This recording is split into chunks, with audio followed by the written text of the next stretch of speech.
a dit, le secours me viendra de l'Éternel, le Dieu des armées.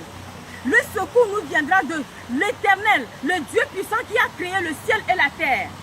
Et Josaphat, dans la prière, dans l'ensemble de prière, l'Esprit Saint a saisi le fils de Zacharie, qui est Zachaziel.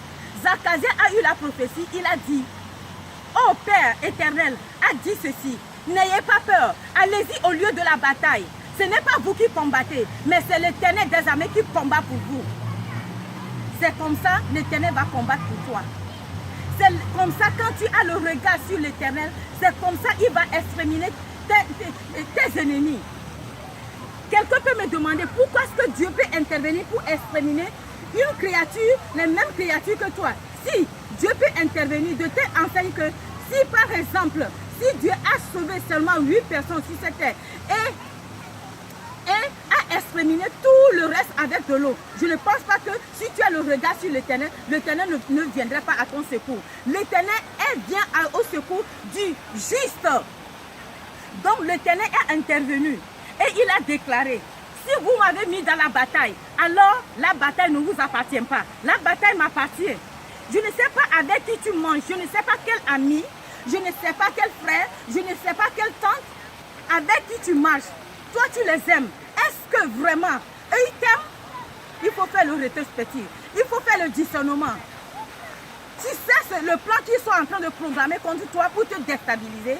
Toi, tu as quitté en Afrique pour l'Europe, pour le bien de la famille, pour chercher le bien de la famille. Mais eux, quand tu envoies le peu que tu as, ils se rassemblent pour manger le peu que tu souffres ici dans la neige. C'est seulement pour te déstabiliser.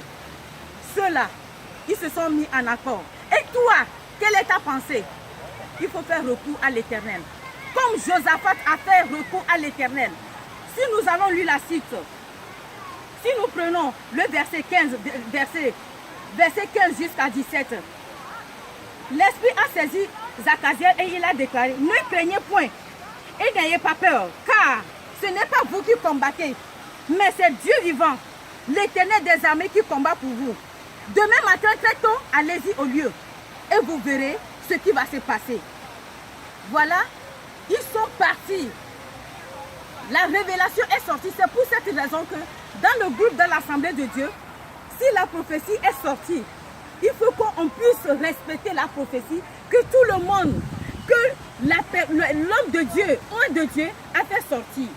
C'est pour cette raison, je disais que dans toutes les batailles, avant d'avoir la victoire, il faut le combat.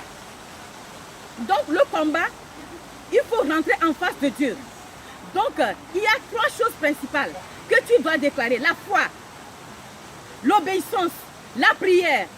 Et dans cela, l'Esprit Saint a saisi. Et quand l'Esprit Saint l'a saisi, ils ont respecté le prophète. Je sais qu'il y a les faux prophètes. Mais moi, je parle ici les vrais, l'original prophète.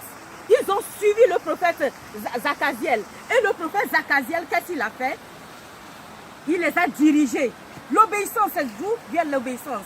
Quand Josaphat déclarait, Éternel, n'es-tu pas toi qui nous as promis cette richesse dans le temps d'Abraham? L'Éternel s'est rappelé.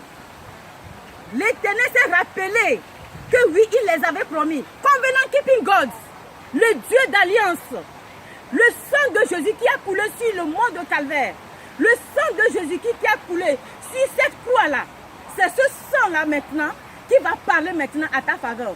Quand les ennemis t'ont accablé dans ton travail, dans ta société, dans ton entourage, tu ne sais pas qui, il faut avoir le secours. Mais le secours, il faut te confier à Dieu Tout-Puissant. Confie-toi au Dieu Tout-Puissant, Créateur du ciel et de la terre.